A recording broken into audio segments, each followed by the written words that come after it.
Көпчүлүккө белгилүү ишкер, жеке ишкер Абдраимов Пардабай Назарович агабыздын сарайына келип жеттик. Бишкек шаарынын сыртында Военный Антоновка. Буга чейин биз сиздерге келип көрсөткөнбүз. Дорпер койлорун алып келген. Эми Дорперге кошо өзгөчө породадагы эчкилер келиптир. Бурские коза дейт. Бурские эчкилери. Азыр бери карап чыгат. Биз ага чейин анча-мынча сурайлы. Тиги жакта эчкилер азыр келет. Кандайсыз Пардабай ага? Assalomu alaykum. Ферма кетип атабы? Жакшы, буйрса. Болот. Буларды алып келдиңиз. Мына Бурский Дорпердин копиясы го,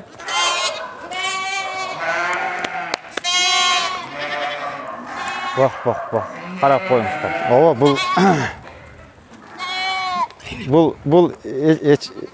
бул эчкилер Бурский эчкилер. Вот Бурская коза. Кичине азыр биз могул жерге топтоп алайлы. Мына ушул эчкилер экен.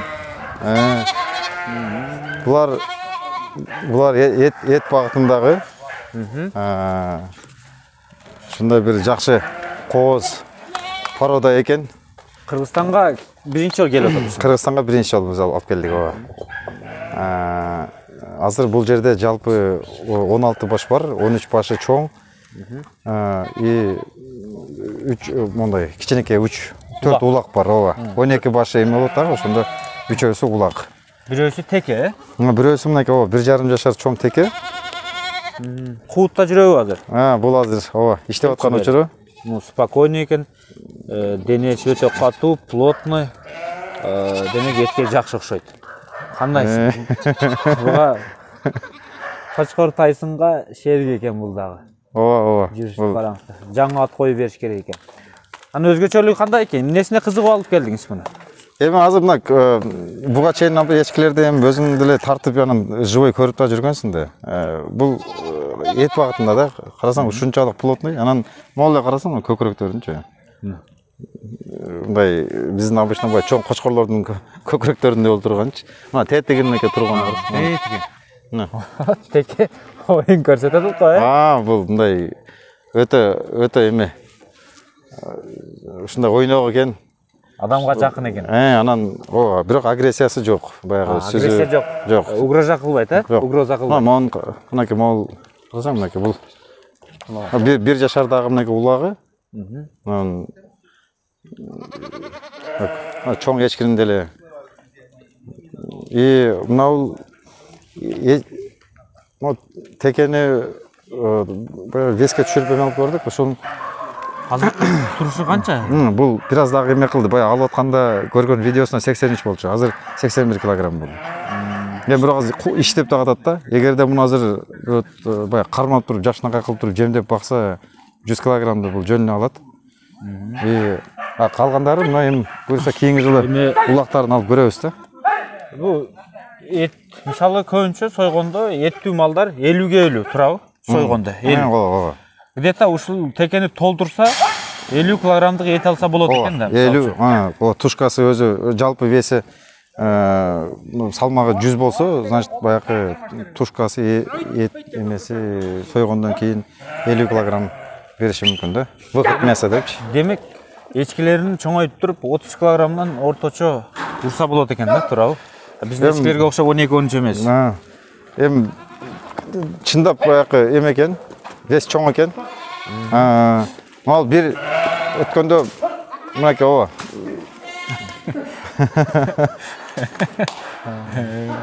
Чой. Мына өткөндө мынакта бир эчкисин эме тартып көрдүк. То есть 54 килограмм. 54 итогал чоң эмес болчу да. 54 килограмм бес берди да. 54 тушасын элеге эсептегенде где-то бул 25-27 килограммдык ит берет экен. Вот 25-27 килограмм чейин ит берет да. Корумда 30-35-40ка жакындаса болчу да экен. Ургачылардын. Ат корумго жакшынакай кылып койсо чоңоет. Кана кир. 1,5 жаш. Айтпай эке бул канча жашка чейин өсөт эми эчки? 6 жашка чейин өсөт. 6 жашка чейин. Это 1,5 жаш. Каталогу где-то 3 жашка чейин жетет. Анан уже токтойт да весчи. Потом идет Mesela progres 3 yaşka deyil. Andan keyin 2 yıl toktayıp, 6 yılı regres ketedi da.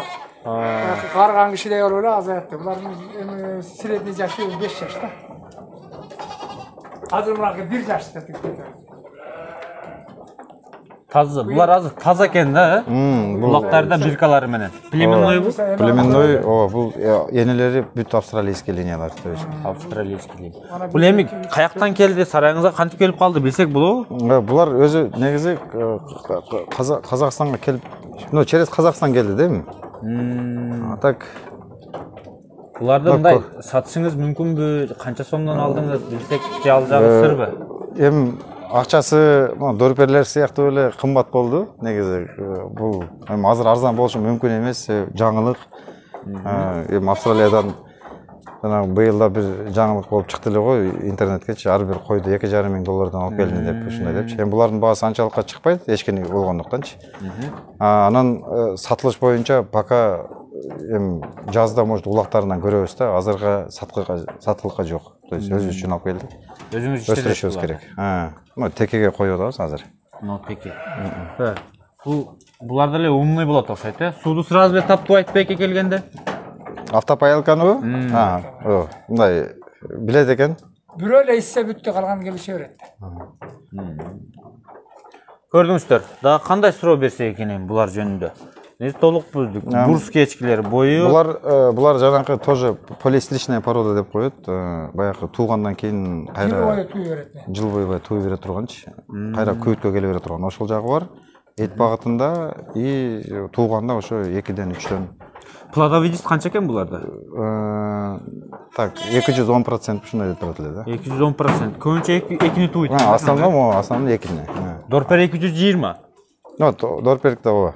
Бул дагы Южный Африканын породасы, дорпер дагы Южный Африканский порода. Мунун үчөөсү эме тоодо жүрүпчү, 3 баягы эчки. Тоодо эми биздин эчкилер сыяктуу эле өздөрүн өтө жакшы алып жүрөт экен. Во-первых, койлорду ар дайым эришти, анан анагы тикен чөптөр бар го. Баягы кустар чөптөрү. Жана чыргыйлар, ошолорду асылып жеп, мындайча айтканда өзүгө баягы курсагын тойгузганга эми эчкидей да, курсагын тойгузганга шыгы чоң экен булардынчы. Бул ошондо дорпердин эле эчкисинен экен да, Эми мындай караганда деле дорпердин эле эчки вариант экен көрүнүп турат го. Ал ак денеси ак, башы кара, мунун денеси ак, башы күрөң. Бирок булардын бою бийик экен, ошондо. Булар эми биздин эчкилерге караганда чоң. Биздин эчкилерге караганда чоң экен, плотный. Племенной экен, кандай болсо дагы. Баягы туяктууну дагы эми сапат көткөрүп жөнөпсүз да? Эми негизи жаңылык болсун деп көп породаларды алып келип атабыз го. Бул дагы жаңылык болсун, Кыргызстанга да таркасын, өстүрүп көрөлү. Теке иштейт экен дейм. Эми башка текени каяктан табасың? Башка барбы эми коңуш өлкөлөрдө? Бар. Жок болсо керек. Кыргызстанда жок, могу чоң теке жок. Теке жок экен Кыргызстанда. Анан берки эми чоң текени табабыз эми. Кийинки чоң көбөртө элерчи. Анан улактар ушунун балдарыбы же баш? Бул башканын балдары. Башка. Ооба. Демек башка текеден качкан. Бул текенин балдары жок бул жерде. Мунку эми болот. Мына азыр эми коюлуп атат да, буюрса жазында улактарын алабыз го. Текеге ат коюшуңуз керек экен эми. Текеге билбейм. Не деп коелу? Ушул жерден эмесин чечип коелу айтпайки, бир ат коюп текеге. Бир ойлонуңузчу. Кандай дейсиз? Бу айтпайки, мына ушул жерде Пардояган агасы, буларды эң көп сиз карайсыз, негизи. Мен фермер, мен болсам заведующий фермер. Башка финансист. Мунучу эми билбейм. Атын коелу. Ушул жерден чечип коелу. Баягы шоуну кесип коелу дейт го. Эми бул бурский болгондон эми баягы бурский деп туруп эме кылат, билбейм. Бурый деп койгондо биринчиси. Жок, бул эми баягы бурский каза деп өзүнүн баягы заводской аты ушундай да. Буга биз өзүбүз кличка коюп коелу. Кличка койгондо Текиген өзү. там көрө кебетесин көрсөң көзү сүзүлүп, тумшугу кара, сулуулугун кара, грозныйлыгын кара, сакалды кара. Грозный деп коелу. Грозный деп коет окшойбуз. Грозный. Грозный. Жана секиргенде караганда ушинтип мындай коркутуп коет экен го. Алдын көтөрүп. Грозный деп койдук. Орусча койдук эми элге доступный болуш үчүн. Бул эми сыртка дагы аты кете турган болуш керек да эми.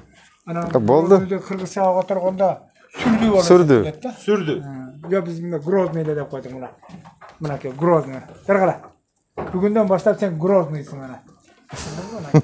Кебетесин көр, тумшугун көр, сакалды көр, көздү көр. Бул Эсенбекти бир жолу мындай сүзүп койсоң, ошо супер Grozny болуп каласың.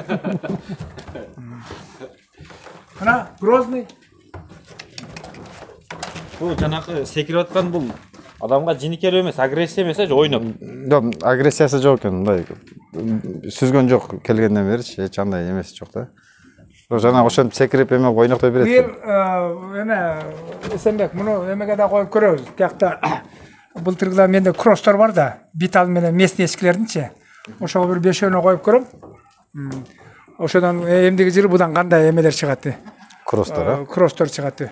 Азыр эми тоого барсаң көрөсүң го, былтыркы биталдар менен эмеден ошо биталдарга коем да.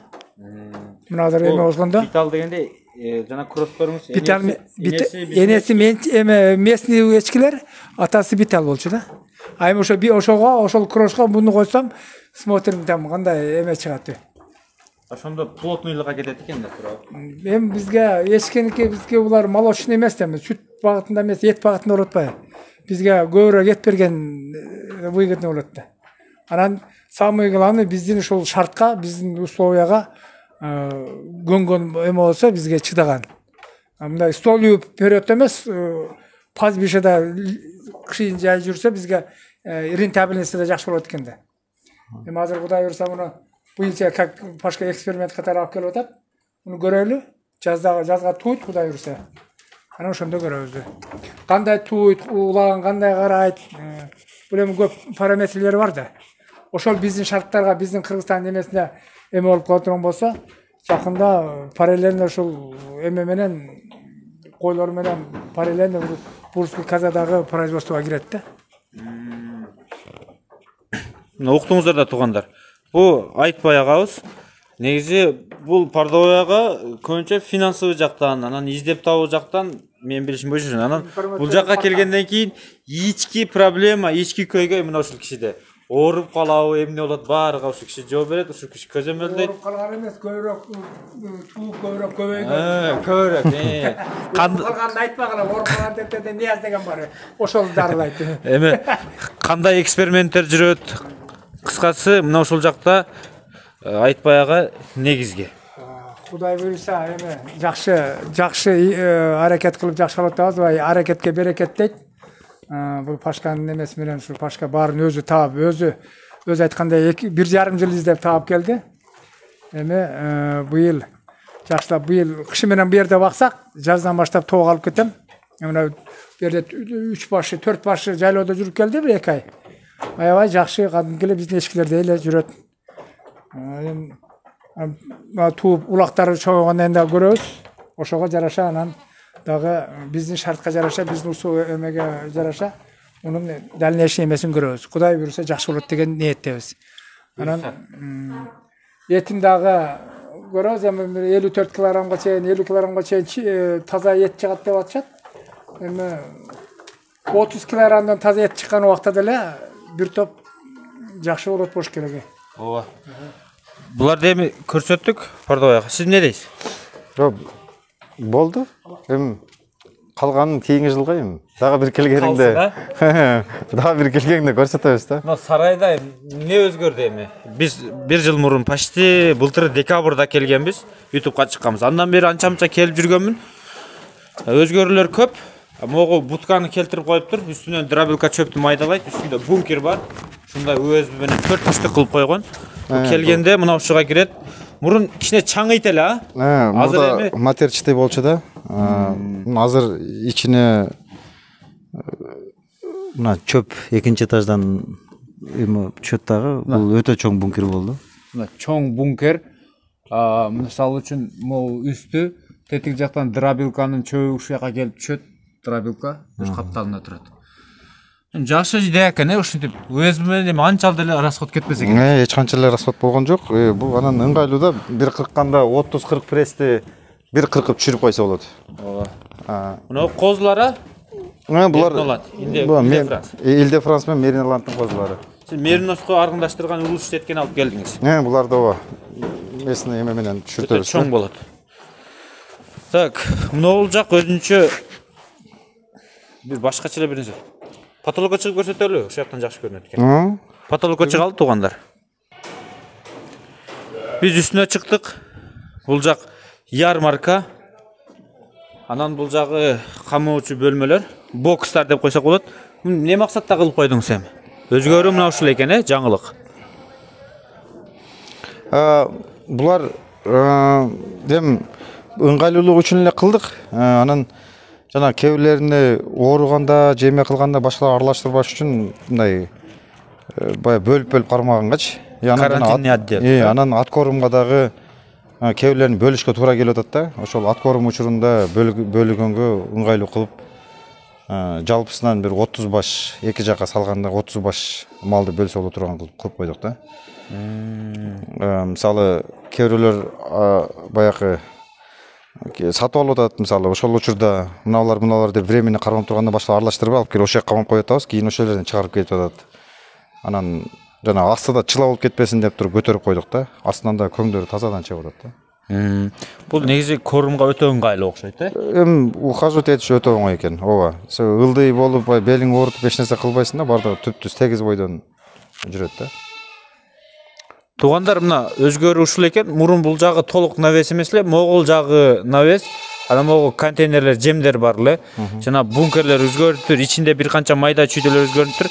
Негизги мына ушул жак азыр кошулуптур, Тетигил жактарда да бир канча иштер жүрүп атат. Эми буюрса кийингисиге калсын.